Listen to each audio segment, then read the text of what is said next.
மொத்த கட்சிக்காரங்களுக்கும் பனையூர் மேலேயே கண்ணு இருந்தால் நாங்கள் எத்தனை வாட்டி தான் சுற்றி போடுறது. வாங்கின விருப்ப மனுலாம் ரிட்டர்ன் வந்துக்கிட்டு இருக்கு. ஆக்சுவலி நாங்கள் விருப்ப மனு கொடுக்கும்போது தலைவர் நிற்கணும், அண்ணன் நிற்கணும் அப்படின்னு சொல்லி சில பேர் ஆசையில் வாங்கினவங்க. அவங்க வந்து அது ரீசப்மிட் பண்ண மாட்டாங்க. பட் அவங்க நிற்கணும்னு வாங்கின எல்லாரும் சப்மிட் பண்ணிட்டாங்க. அது வந்து எங்கள் கட்சி பிரச்சனை. நாங்கள் விருப்ப மனு எல்லாருக்கும் எந்த ஒரு பாகுபாடின்றி, எந்த ஒரு அரசியலின்றி, குடும்பத்துக்கு தான் கொடுப்பேன், இவர் சொன்னாதான் அவருக்கு கொடுப்பேன்னு எந்த ஒரு அரசியலும் பண்ணாமல் எல்லாருக்கும் ஓப்பனாக கொடுத்துருக்கோம். என்ன சார் அது என்ன பொறிக்கல்லையா சார் எல்லாருக்கும் கொடுக்கறது? கிட்டத்தட்ட எல்லாருக்கும் உரிமை இருக்குது, உரிமை இருக்குன்னு நான் சொல்கிறேன். நான் என்ன சொல்கிறேன், நீங்கள் ஒரு திமுகலையோ இல்லை வேறு சில கட்சியிலையோ யார் மேனிஃபெஸ்டோ, ஐ மீன் யார் வந்து இந்த விருப்ப மனு வாங்கணுன்றதுக்கே ஒரு ரூல்ஸ் இருக்கும். கேள்விப்பட்டிருக்கீங்களா? எல்லாரெல்லாம் ஜனநாயகபூர்வமாக எலெக்ஷன் நின்ற முடியாது.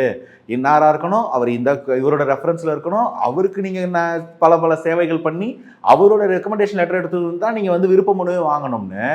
இதுதான் பண்ணையார் மனத்துவம். இந்த பண்ணையார் எப்படி இருப்பாங்கன்னா, திருவிழாக்கு நம்மக்கிட்ட வேலை செய்கிறோம், திருவிழாவுக்கு போனா கூட பர்மிஷன் வாங்கின்னு போகணும். அவனுக்கு சுதந்திரம்னு ஒன்று கிடையாது. அதே போக்கில் இவருக்கு சொல்லி இவர்கிட்ட வாங்கி கொடுத்தாதான் உண்டுன்னு ஒன்று இருந்ததா, இதே ப்ராக்டிஸ் ஆகிடுச்சு இல்லைங்களா? இங்கே அப்படி இல்லை. தாவேக்கால மக்களுக்கு சேவை செஞ்ச யாராக இருந்தாலும், மக்களுக்கு சேவை செய்ய விருப்பப்படுற யாராக இருந்தாலும் அவங்களுக்கு தேர்தலில் நிற்கணுமா இருந்தால் அவங்களுக்கு அந்த விருப்ப மனு வழங்கப்படும். அதில் எங்களுக்குள்ள பாகுபாடு கிடையாது. இன்னார் வாங்கணும், இந்த போஸ்டிங்கில் தான் வாங்கணும், இவங்களுக்கு தான் கொடுக்கணும்னு இல்லை. யார் வேணால் வாங்கலான்னும் போது அந்த அன்பின் வெளிப்பாடை நீங்கள் வாங்கினாங்கன்றீங்களே, அதில் எத்தனை பேரோட விருப்ப மனு ஃப்ரேம் போட்டு வீட்டில் மாட்டி வச்சுருவாங்க தெரியுமா? உடனே கேட்பீங்க, அது ஃப்ரேம் போட்டு மாட்டுறதா சார்? நான் சொல்கிறேன், அதுக்கும் பதில் சொல்கிறேன். அதை நான் ஒரு அன்பின் வெளிப்பாடாக பார்க்குறேன். ஒரு நண்பன் கூட எடுத்த ஒரு ஃபோட்டோ, ஸ்கூலில் எடுத்த, நாங்கள் படிக்கும் போதெல்லாம் குரூப் ஃபோட்டோன்னு ஒன்று எடுப்பாங்க ஆனுவல் டே அப்போது.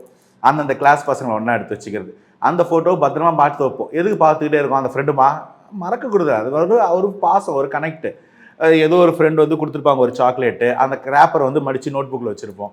இதெல்லாம் வந்து யோசிச்சிங்கன்னா லாஜிக்கலாக இருக்காது, ஆனால் அது இமோஷ்னலாக இருக்கும். அதுபோல் தாவேக்காவில் அந்த விருப்ப மனு எங்களுடைய முதல் தேர்தல், அது அவங்களுக்கு ஒரு இமோஷனல் கனெக்ட் கொடுக்குது.